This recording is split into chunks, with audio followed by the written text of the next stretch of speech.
할렐루야. 오늘부터 시작되는 신년 기도회 가운데 우리 하나님의 크신 은혜가 함께 하시리라 믿습니다. 저는 예전에 그 복음성가 가수로 이렇게 활동할 때 가장 어려운 그런 사역, 가장 어려운 집회가 어떤 집회냐 하면은 인원이 가장 작은 데서 부르는 그런 곳이 굉장히 어려웠습니다. 왜냐하면은 아시죠? 소통이 잘 안 됩니다. 이쪽에서 할렐루야 그러면 아멘이 나올까 말까 하는 정도예요. 근데 한 10,000명 되는 그런 곳에 가서 딱 올라가게 하면은 벌써 웅성웅성합니다. 올라가기만 해도 벌써 준비가 돼 있어요. 오픈 마인드가 돼 있다는 거죠. 그죠? 딱 올라가서 할렐루야 하면 제가 장풍에 맞아서 쓰러지는 것 같이 아멘 소리가 나와요. 지금 제가 무엇을 얘기하시는지 아시겠죠? 예. 우리가 워십을 하지 않습니까? 하나님을 향한 워십을 합니다. 이제 뭐 남들은 준비 찬양이라고도 하고 뭐 여러 가지 이렇게 호칭을 붙여서 하지만 준비 찬양이 맞기도 하고 틀리기도 합니다. 예. 그 준비를 어떤 준비로 보느냐에 따라서. 근데 우리가 그 워십을 찬양하면서 워십을 할 때 우리가 성령님의 임재하심을, 기름 부으심을 우리가 원하면서 바라면서 찬양하지 않습니까? 아무 생각 없이 우리 집에 지금 뭐가 있는데 우리 자식 새끼들 두고 왔는데 우리 혼자 있는 남편은 어떻게 하나 뭐 이 생각 저 생각 하다 보면 찬양이 다 흘러가는 거예요. 그러다 보니까 어떻게 됩니까? 반응이 안 되는 거죠. 반응이. 우리 하나님에 대한 반응이 없는 거예요. 그거는 예배가 아닌 거죠. 그렇죠? 그래서 이 워십을 하면서 성령님의 임재하심이 있으면요, 내 자신이 벌써 마음이 열릴 수밖에 없어요. 하늘문이 열릴 수밖에 없는 거죠. 여러분 잘 아시잖아요. 기도원에 가면 어떻습니까? 그냥 강사 목사님이 손 하나만 까딱해도 그냥 난리가 나잖아요. 오늘부터 우리가 시작합니다. 우리 장 집사님께서 기도도 해주셨지만 우리가 사모하는 심령이 없으면 아무것도 안 돼요. 하나님을 향한 사모하는 심령이 여러분 안에 있으셔야 돼요. 그냥 있어도 안 되십니다. 충만하게 있으셔야 합니다. 할렐루야. 예. 자, 오늘 본문 말씀 볼까요? 간단한 말씀입니다. 창세기 1장 1절 그리고 요한 1서가 아니고 요한 복음인데 잘못 나왔네요. 창세기 1장 1절부터 요한 복음 1장 1절까지 다 같이 한 목소리로 읽겠습니다. 시작.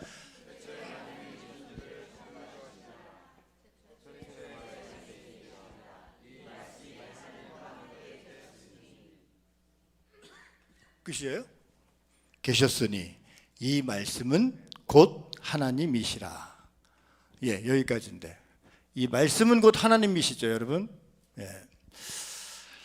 자, 우리가 이제 구시앗과 호산나가 이제 연합해서 여기까지 왔는데 저 자신도 어느 정도 이제 적응이 된 것 같아요.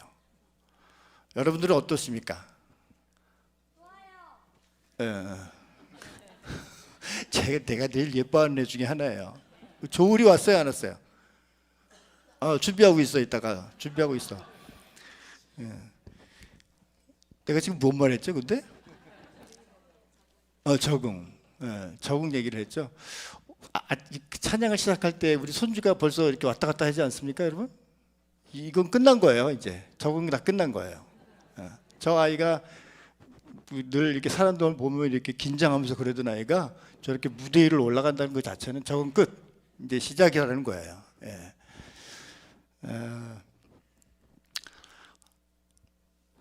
우리의 삶에 있어서 또 우리의 일상에 있어서 항상 우리가 평안하고 또한 감사가 넘치고 은혜가 넘치고 그러면 참 얼마나 좋겠습니까?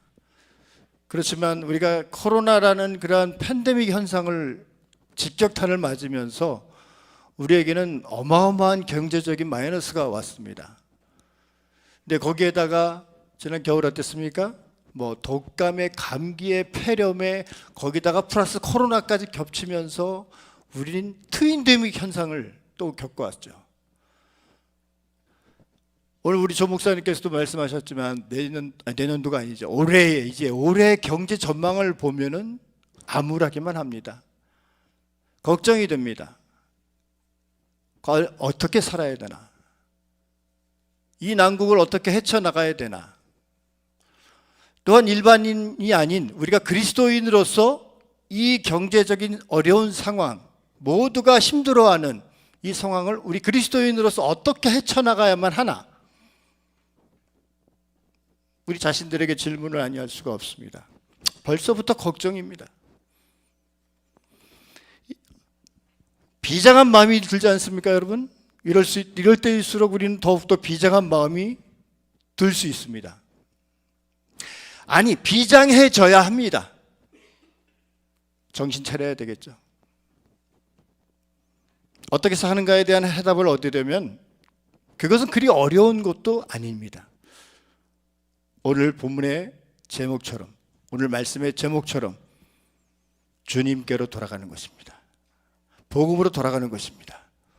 은혜로 돌아가는 것입니다. 확실하게 돌아가야겠죠. 제대로 돌아가야겠죠. 이왕 돌아가려면요.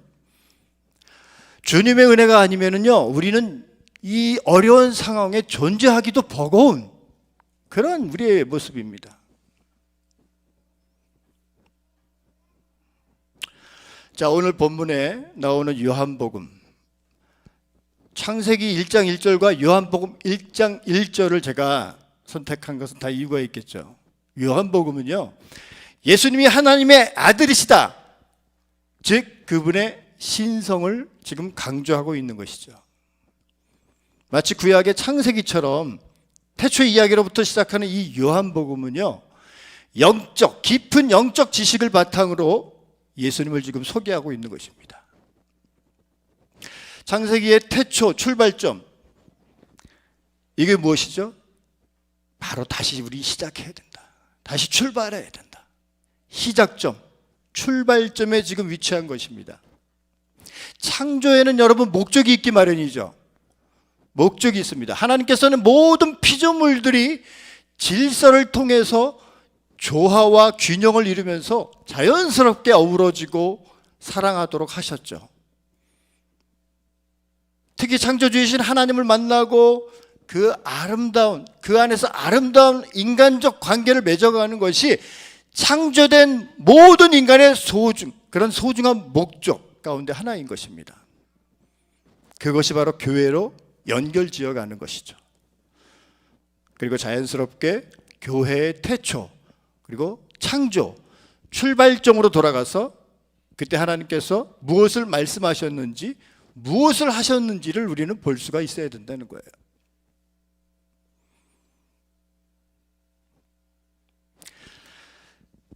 자, 하나님께서 우리를 향해서 가지신 목적이 무엇일까? 여러분 한번 생각해 보신 적 있으시죠? 하나님이 우리를 향해서 가지신 목적, 우리는 무엇을 위해 과연 존재하는 것일까? 여러분, 이 질문에 대한 대답을 얻기 위해서는, 알기 위해서는 먼저 우리가 알아야 될 것이 있습니다. 이 세상을 하나님께서 창조하신 목적이 무엇인가? 이 문제부터 살펴봐야 되는 것이죠. 나는 무엇을 위해 존재하는가? 여러분, 이 질문의 가장 정확한 대답은 하나님의 창조의 목적에서 발견되는 것이기 때문입니다. 하나님의 창조의 목적, 창조의 궁극적인 목적이 무엇일까요? 그것은 바로 우리 하나님 자신입니다. 굉장히 중요한 거예요. 여러분, 창조론을 지금 듣고 있으신 거예요. 하나님께서 이 세상을 창조하셨어요. 모든 것들을 창조하시고 첫째 날부터 일곱째 날 이르기까지 모든 것들을 조화롭게 창조하시고 하나님께서 뭐라고 말씀하셨나요? 보시기에 참 좋았더라. 너무너무 아름다웠습니다. 마지막에 그 인간의 모습을 보곤 더 아름다웠어요. 얼마나 좋으셨으면 그렇게 감탄을 하시면서 말씀하셨을까? 우리 보세요. 하나님의 형상된 자들이니까 우리 이진명 기사님, 조혜경 기사님 모습 바라보세요. 얼마나 훌륭하십니까? 뷰티풀. 하나님께서 당신께서도 놀랄 만큼 모든 창조, 모든 만물을 보시고 너무너무 감탄하신 거예요. 그런데 어떻게 됐습니까? 그 아름다운 질서, 그 아름다운 조화, 이것을 파괴한 것들이 있었죠. 무엇입니까? 죄, 범죄. 그 범죄로 인해서 이 아름다운 창조의 질서가 완전히 무너졌습니다. 완전히 깨졌습니다. 분열되었습니다. 그래서 하나님께서는 너무너무 안타까운 심정으로 어떻게 하셨습니까? 이것을 보고만 계셨을까요? 아니요. 하나님께서는 이것을 보고만 계신 분이 아니라 가장 사랑하는 독생자 예수 그리스도를 보내셨습니다. 그리스도의 보내심, 그리고 그리스도의 죽으심, 이것을 통해서 다시 한번 아름다운 그 질서와 조화가 어우러지는 거예요. 할렐루야. 의리야, 이리로 나와봐. 빨리 나와봐. 빨리. 제가요, 이 옛날에 보면은 한 20여 년 전에 보면 이런 뮤지컬들을 우리가 많이 했어요. 예, 이게 바로 구원론이에요. 창조론에서 구원론. 이것만 우리가 기억하고 알고 있으면은 끝나는 것입니다. 여러분, 이것을 인정하고 믿으시면 되는 거예요. 무엇을요? 창조론과 구원론. 하나님과 인간은 본디 어떤 관계였습니까? 너무너무 사랑하는 관계였어요. 정말 둘이 떨어질래야 떨어질 수 없는 이런 관계였어요. 그런데 어떻게 됐죠? 범죄로 인해서 그 둘은 완전히 찢어졌어요. 네, 거기 있어요. 이게 하나님 보시기에 너무 어땠습니까? 하나님 보시기에 너무너무 가슴이 아픈 거예요. 둘이 하나로 붙어 있어야만 하는데, 이 아름다운 모습을 가지고 있어야 함에도 불구하고 죄로 말미암아 하나님과 인간은 이렇게 분리되어 있을 수밖에 없는 이 현상. 그런데 여기에 짠하게 하나님께서 예수 그리스도를 보내십니다. 예수 그리스도가 브릿지 역할을 하시는 거예요. 어떻게 하셨습니까? 크로스, 십자가에 찢기시고 조롱당하시고 그 엄청난 고통을 당하시면서 우리를 구원하신 거죠. 그것이 바로 구원론인 거예요. 이루어라. 예수 그리스도 십자가의 은혜로 우리는 다시 하나가 된 거예요. 할렐루야. 아멘. 박수 쳐줘야 돼. 이럴 때 박수가 나요. 우리를 위해서 돌아가심으로 말미암아 우리는 새롭게 거듭난 겁니다. 그것을 거듭남이라는 거죠. 여러분, 이것이 창조론과 구원론이에요. 이 두 가지 팩트만 여러분이 기억하시고 인정하시고 믿으시기만 하면 되는 거예요. 기독교는요, 단순합니다. 우리 끝까지 이렇게 했을까? 박수 와주세요. 박수. 그렇습니다.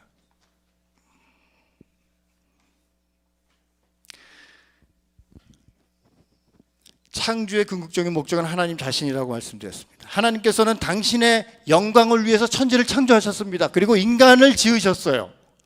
이것이 바로 하나님께서는 충만한 신성을 가지고 계시며 당신의 충만한 신성이 자연스럽게 밖으로 흘러나와서 그것을 보면서 사람들이 하나님을 생각하게 하고 싶었기 때문에 하고 싶어 하셨기에 천지를 창조하신 거예요. 계속해서 그것을 보고 감탄하면서 하나님을 찬양할 수밖에 없게끔 하시려고. 창세기 1장, 하나님께서는 피조세계를 바라보시며 좋았다고 말씀하셨죠. 우리가 지금 의리와 함께 제가 여러분에게 이렇게 설명해 드렸습니다. 볼 필요도 없는 거예요. 그것으로 다 끝난 거예요.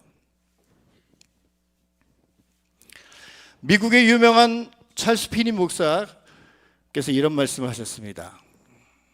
한 사람이 회개하고 예수 믿는 것도 중요하나 이미 예수를 믿은 사람들이 본래의 위치로 돌아오는 것 너무너무 중요하다.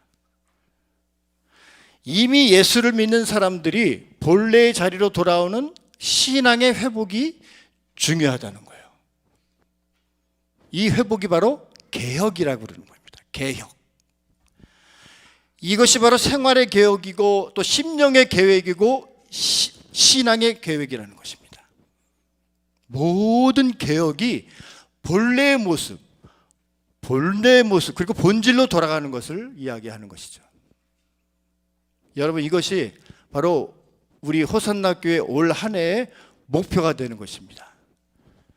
본래의 모습으로 본질로 돌아가는 것, 복음으로 돌아가는 것, 이것이 바로 우리 호산나교회 올 한 해의 목표인 것입니다. 여러분, 우리가 하나님의 음성을 듣고 싶다면 제일 먼저 어떻게 해야 합니까? 성경으로 돌아가야 합니다. 또한 바른 삶을 살고 싶다면 말씀으로 돌아가야 된다는 것입니다. 세상을 바르게 하기 위해서 하나님께로 돌아가야 합니다. 개인의 개혁은 바로 회개인 것입니다.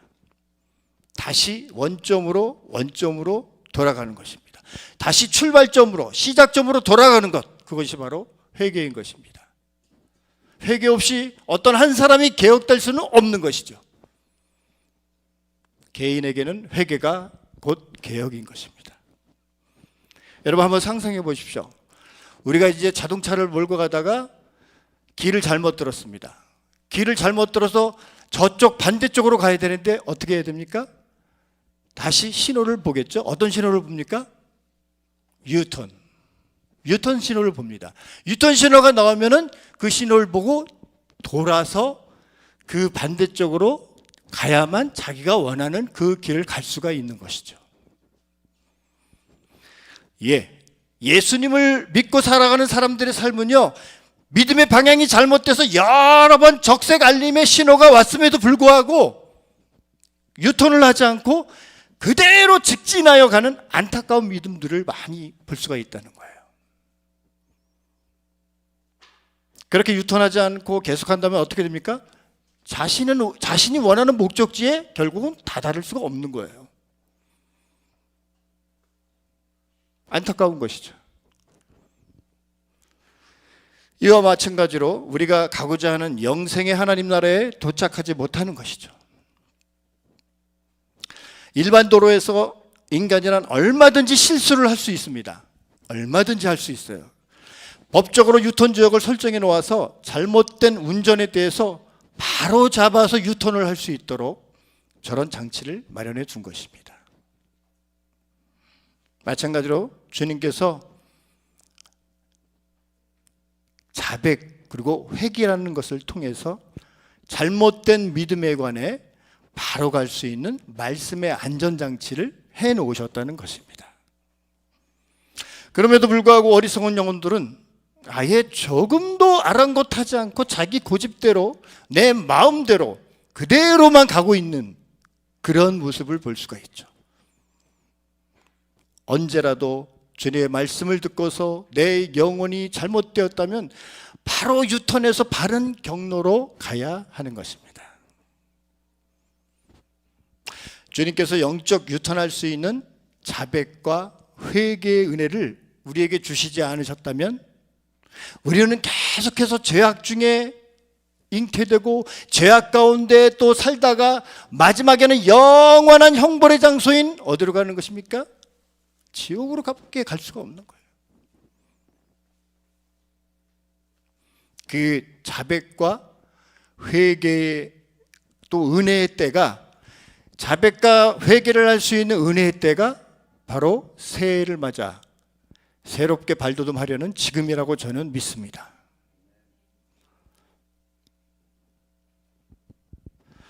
교회의 위기와 문제점을 한번 볼까요?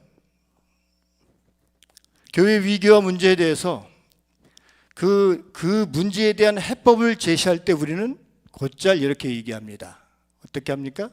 초대교회로 돌아갑시다. 여러분, 초대교회로 돌아가자는 말이 무슨 의미입니까? 그 말을 들을 때 여러분께서 어떤 머릿속에 생각이 드십니까? 어떤 분들은요, 초대교회가 어떻게 살았는지 보다는 초대교회 그 수가 늘어난 것을 생각하는 분들이 계세요. 머릿수. 평양 대부운동 아시죠, 여러분? 평양 대부흥운동. 그것을 말할 때 사람들은 수가 늘어나는 것을 생각합니다. 엄청난 부흥이 있었죠. 여러분, 부흥이라는 것은요, 한자를 한번 볼까요? 부흥이라는 한자, 다시 부에 일어날 흥, 일으킬 흥. 김은규 집사님 무슨 흥자세요? 저거밖에 없어요? 네, 그렇군요. 다시 일어나다, 다시 일으키다.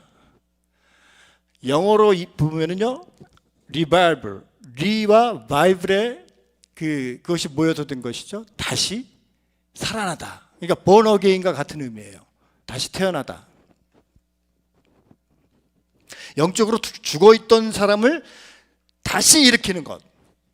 실패와 절망과 죄 속에 빠져있는 사람을 다시 일으키는 것이 바로 부흥이라는 거예요. 이것을 안다면 우리가 수적인 부흥에만 머물러 있지 않다는 거겠죠. 초대교회 정의에 있어서 우리에게 가장 잘 표현해주고 있는 성경 구절이 있습니다. 사도행전 2장 42절에서 47절 말씀. 네, 한 목소리 한번 읽어볼까요? 시작.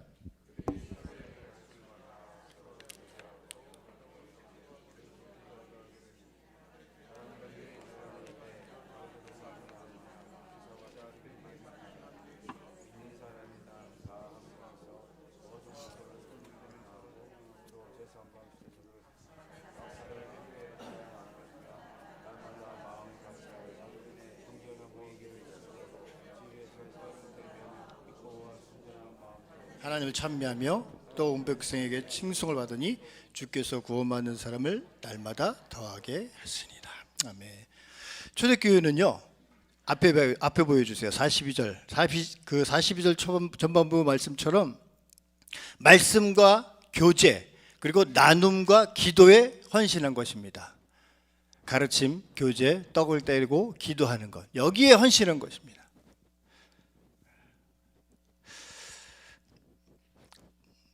그 결과가 바로 맨 마지막에 47절의 맨 마지막이죠. 주께서 구원받는 사람을 날마다 더하게 하시니라. 할렐루야. 예, 그렇습니다. 여기가 정답이 다 나온 거예요. 어떻다고요?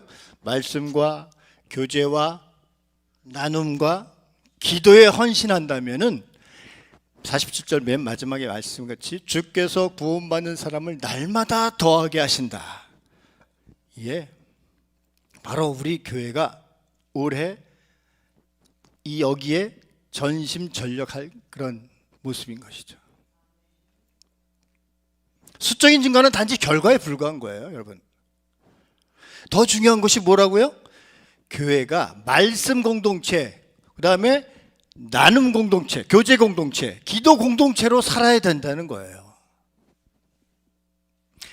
초대교회 당시 3,000명이 회개한 것도, 날마다 술을 더하신 것도 주님의 역사라고 기록을 하고 있습니다. 인간이 의도적으로 기획해서 일어난 사건이 아니라는 거예요. 부흥은요, 인간이 아무리 의도적으로 기획해서 정말 너무너무 준비를 잘해서 이제 부흥이 되겠구나, 이게 아니라는 거예요. 성령께서는 인간의 의도대로 움직이시는 분이 절대 아니기 때문입니다. 제가 또 한번 절실히 깨달았잖아요. 그렇게 우리가 지금 기도할 때입니다.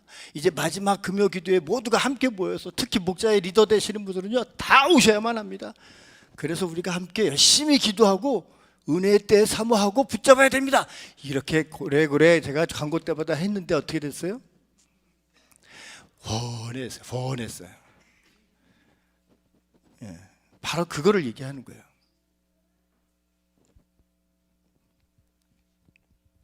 그래서 우리는 날마다 구하고 열심히 주의 일을 감당할 때 성령께서 움직이시지, 인간이 의도대로 기획된 것은 아무것도 없다는 거예요. 그러니 더욱더 겸손하라. 절실히 깨달았습니다. 그럼에도 더 열심히 해야 되겠죠. 성령께서는 당신의 뜻대로 움직이십니다.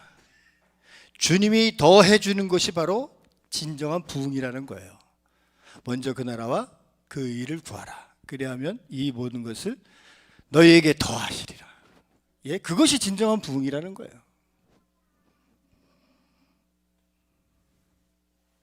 세상 사람들도 이제 건물로서의 교회, 조직으로서의 교회의 염증을 느끼고 있다는 거 여러분 아십시오. 심지어 교회를 회사로, 목사를 사장쯤으로 여기는 사람들도 많습니다. 제 주위에도 참 그런 사람들이 많습니다. 제가 이제 목사임직을 미국에서 받고 국내로 돌아왔을 때 그 공항에 많은 분들이 나오셨어요. 그래서 와, 특히 저희 그 작은 형님이 믿지 않으시는 분인데 와, 송 목사 하면서 웰컴 하면서 얼마나 무게를 잡는지. 그런데 그 친척 중에 한 분이 저한테 이런 말을 하더라고요. 딱 목사 임직하고 와니까 자, 이제 돈만 벌면 되겠네. 아무것도 모르는 사람이야. 예수 그리스도에 대해서 아무것도 모르는 사람이야. 자, 이제 돈만 벌면 되겠네. 여러분, 이것이요, 세상 사람들이 교회에 대해서 또 목사에 대해서 생각하고 있는 그런 지금 생각이라는 거예요. 모습이라는 거예요. 하나님께서 성전의 휘장을 찢었습니다. 하나님과 세상의 막을 걷고 성전을 허물어서 세상과의 담을 무너뜨렸는데 우리는 여전히 아직도 건물 안에 들어가서 세상과 담을 쌓고 있어요. 여러분, 중세 기독교가 부패한 이유가 무엇입니까? 바로 그거예요. 화려한 건물에 치중한 거예요. 웅장한 건물에 치중한 거예요. 그러니까 한마디로 우물 안에 개구리였던 거죠.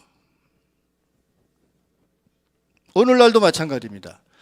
하나님께서 성전을 허무신 것처럼 우리도 이제 건물을 허물고 세상 속으로 들어가야 합니다.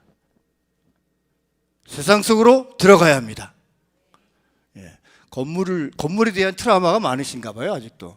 예, 제가 말한 그 건물을 허물라는 건 그게 아니에요, 여러분. 세상 속으로 들어가야 된다는 거, 이게 더 중요한 거예요.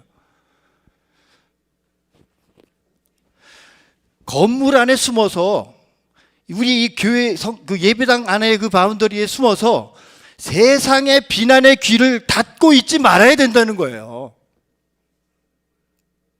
건물 안에 갇혀 있지 말고 그냥 거룩한 무리로 세상에 들어가서 진짜 교회가 어떤 것인지 우리가 보여줘야 한다는 거죠.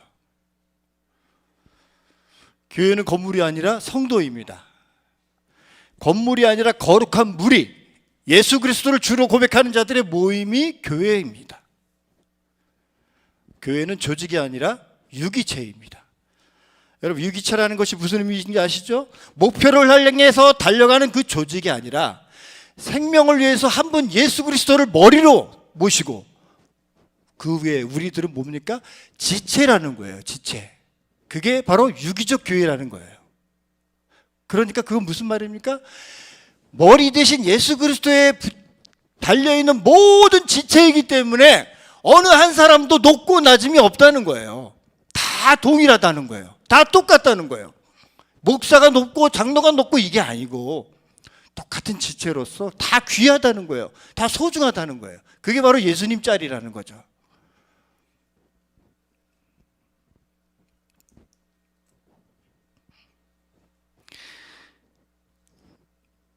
건물 안에, 조직 안에 갇혀 있지 말고 어디서든지 거룩한 무리와 함께 하시기 바랍니다. 그리고 그리스도의 장성한 분량까지 함께 자라가십시오. 그러면 사도행전의 초대교회처럼 세상 사람들에게 칭송을 받을 수 있는 거예요. 초대교회가 그렇게 받았다는 거예요. 그렇게 했기 때문에. 이것이 바로 진짜 교회입니다. 주님께 가까이, 주님께 가까이 가는 길인 것이죠. 할렐루야. 우리 찬양 한 곡 하고 이 중간에 조금 더 힘을 얻어서 한번 해볼까요? 여러분, 기도원가에서 기도원 가시면 중간에 찬양 막 인도하죠. 그런 찬양의 개념이 아닙니다. 예, 여러분에게 뭐 좋은 사람 때문에 일부러 찬양하려고 이게 아닙니다. 다 메시지와 연결된 것이니까 저희는 찬양할까요? 박수 치면서.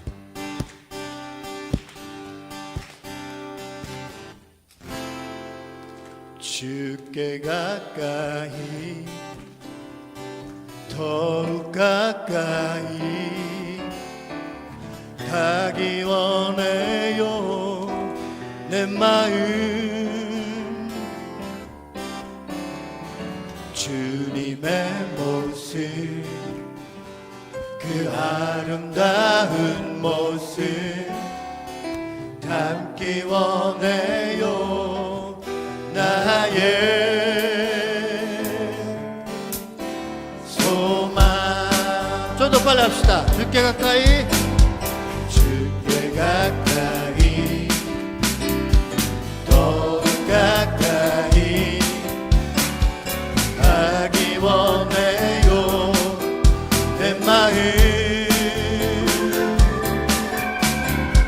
주님의 모습 그 아름다운 모습 담기 원해요. 나의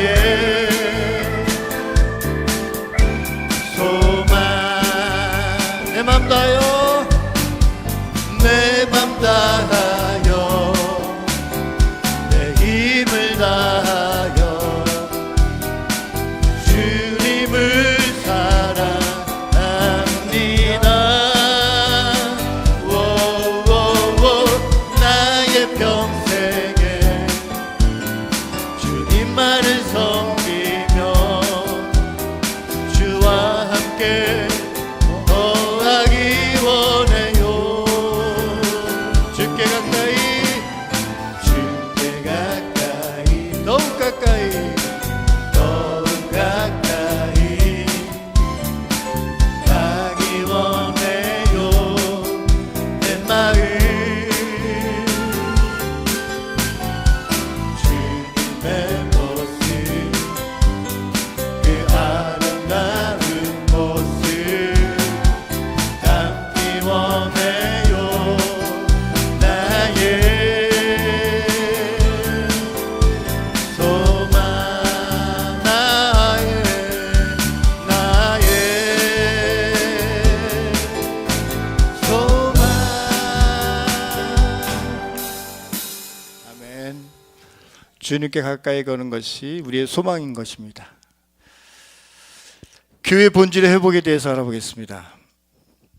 여러분, 성경은요 하나님의 교회를 그리스도 예수 안에서 거룩하여지고 성도라 부르심을 입은 자들 이렇게 나타나고 있습니다. 그리고 고린도전서 1장 2절에 각처에서 주 예수 그리스도의 이름을 부르는 모든 자들이라고 정의하고 있죠.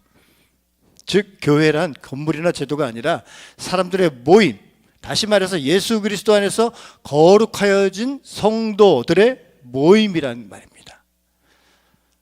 그러므로 교회의 본질은 바로 그리스도를 믿고 따르는 우리 자신, 그것이 바로 교회의 본질인 거예요. 2000년 교회 역사를 살펴보면요, 교회가 좀 더 웅장한 예배당을 건축하기 위해서 전심전력할 때가 있었습니다. 그때가 실은 교회가 내적으로 가장 부패한 그런 때였다는 거죠. 이것을 감안한다면요, 현 세대의 교회들의 모습을 비춰볼 수가 있는 거예요. 그러므로 우리는 더욱더 교회의 본질인 그리스도인으로서 교회된 자기 자신을 그리스도 안에서 바로 세우는 일보다 더 중요한 일은 없는 것입니다. 물론 예배를 드리기 위해서는 예배를 드릴 수 있는 장소가 있어야겠죠. 그동안 한국교회가 천문학적인 그런 비용을 들여서 많은 좀 더 나은 예배당들을 지어왔습니다. 그렇게 함으로 오늘날과 같이 많은 사람들을 교회가 수용하게 되었어요. 여러분, 이것은 어떻게 보면 굉장히 예배당의 긍정적인 요소가 될 수 있어요. 그러나 이것과는 정반대로 부정적인 면이 있었죠. 예배당이 마치 교회인 것처럼 그릇된 인식을 심어준 것이죠. 그 결과가 어땠습니까? 대부분의 교회들이 땅을 사고 집을 짓는 일을 교회의 최대 과제가 된 거예요.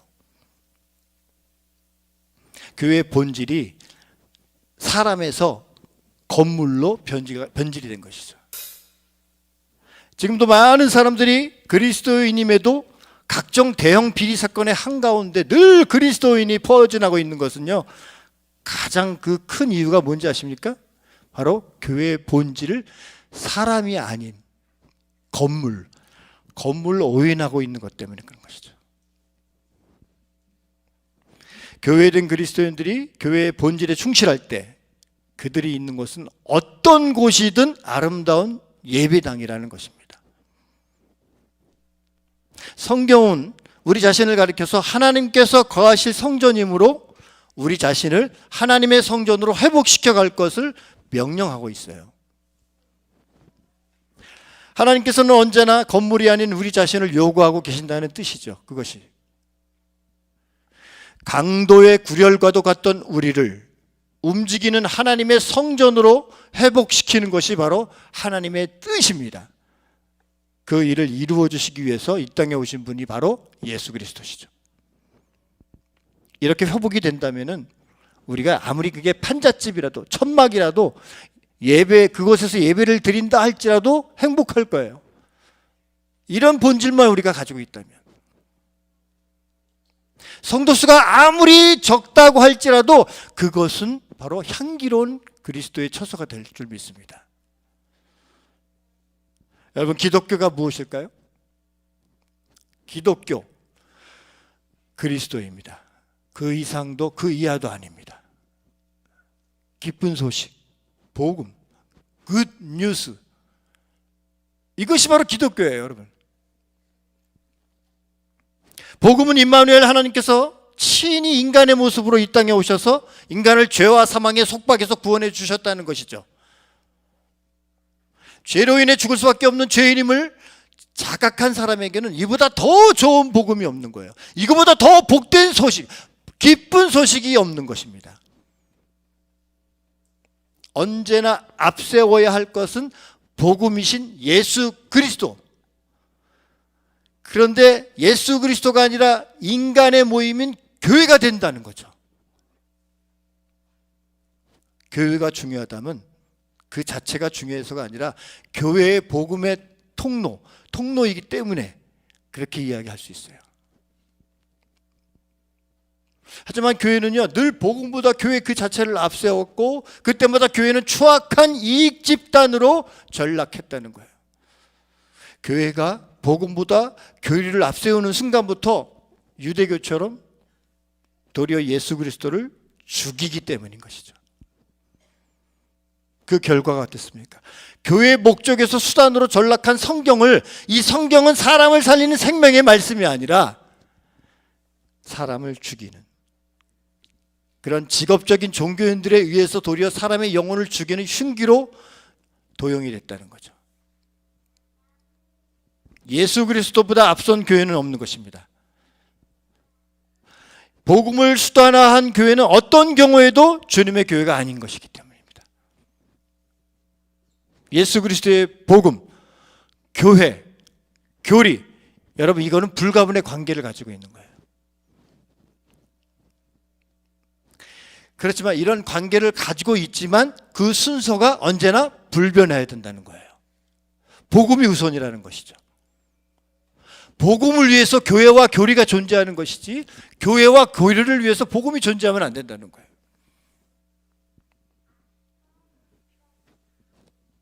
항상 드러나 보이는 것은 온전히 예수 그리스도, 그 복음이신 예수 그리스도여야 한다는 거예요. 여러분, 어떤 교회가 좋은 교회입니까? 좋은 예배당을 지닌 교회인가요? 좋은 프로그램을 많이 하는 교회인가요? 목사님이 유명한 교회일까요? 그보다 더 중요한 것은 무엇입니까? 바로 복음이신 예수 그리스도가 드러나는 교회, 예수 그리스도만 두드러져 보이는 교회, 그것이 좋은 교회인 것입니다. 호산나 교회는 온전히 예수 그리스도만 두드러지는 교회가 될 것입니다. 온전히 복음을 중요시 여기는 교회가 될 것입니다. 그리고 교회는 예수 그리스도를 쫓되 교리의 토대 위에서 쫓아야 되는 것입니다. 교리는 한마디로 복음의 원리죠. 이 원리를 벗어나면 교회는 세속적인 사교 모임에 지나지 않는 거예요. 모든 교회가 이렇게 고백했으면 좋겠어요. 베드로의 고백이죠. 주는 그리스도시요 살아계신 하나님의 아들. 예, 이런 고백을 하며 살아가는 교회가 되어야 합니다. 그럼에도 불구하고 왜 이런 고백으로 세워진 교회가 우리 곳곳에 우리 주위에 있다면 그럼에도 불구하고 왜 교회가 문제 없는 교회가 이렇게 많을까요? 아니야, 문제 있는 교회가 왜 이렇게 많을까요? 오늘날 왜 많은 교회가 찢어지고 있을까요? 많은 선교단체와 선교지가 찢어지고 있을까요? 평생 수고한 사역자들의 사역이 왜 하루아침에 갈갈이 찢겨질까? 이것은 바로 예수 그리스도를 붙잡지 않고 인간의 야망을, 욕심을 붙잡기 때문인 것이죠. 사도 바울은 에베소서 5장 16절을 통해서 대표적으로 이렇게 이야기했습니다. 세월을 아끼라. 세월을 아끼라. 아끼다의 동사 엑사그라조, 이것은 건져 올리다라는 의미를 갖고 있습니다. 세월을 아끼는 것은 세월을 건져 올리는 것이다. 욕망, 욕정의, 욕심의 바다에서는 세월을 아낄 수가 없어요. 욕망의 바다에서는 인생의 그물도, 시간의 그물도, 젊음의 그물도 모두 찢겨져 나가기 때문인 것이죠. 세월을 아끼고 세월을 건져 올리는 길은 하나밖에 없는 것입니다. 바로 하나님의 아들이시며 구원자이신 예수 그리스도를 붙잡고 사는 것, 그것이 바로 세월을 건져 올리는 길인 것입니다.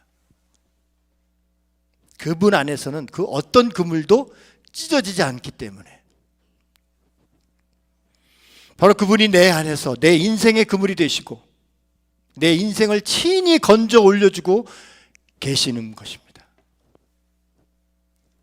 여러분이 살아가는 이 세상은 욕망의 바다임을 잊지 마십시오. 그 욕망의 바다에 침몰해서 익사하는 어리석음을 범치 않도록 언제나 여러분의 삶의 현장에서 임해 계신 예수 그리스도에 대해서 깨어 있어야 합니다. 그리고 높아질수록 어른 행세하지 마시고 언제나 낮고 겸손한 아이처럼 행동하십시오. 그리고 욕망의 파도가 여러분을 덮칠지라도 오직 성자 하나님이신 예수 그리스도만을 붙잡고 나아가십시오. 여러분이 굳게 붙잡은 예수 그리스도는 바로 하나님의 아들이신 구원자이시기 때문입니다. 한번 따라해 볼까요? 예수 그리스도께 제대로 돌아갑시다. 복음으로 제대로 돌아갑시다. 은혜로 제대로 돌아갑시다. 아멘. 우리가 새로운 신년을 맞았습니다. 이제 새로운 신년을 다시 한번 맞이하면서 창조의 목적, 그분이 이 땅에 오신 목적, 그리고 그분을 우리는 제대로 알아야 됩니다. 창조의 목적, 바로 하나님 자신이라고 했습니다. 그분을 제대로 알고 또 제대로 우리는 살아야 되겠죠. 그리고 제대로 돌아가야 되겠죠. 하나님이 우리에게 요구하시는 삶, 바로 이것입니다. 주 예수 그리스도 중심으로 돌아가는 것입니다. 그래서 저는 오늘 한 해 기대가 많습니다.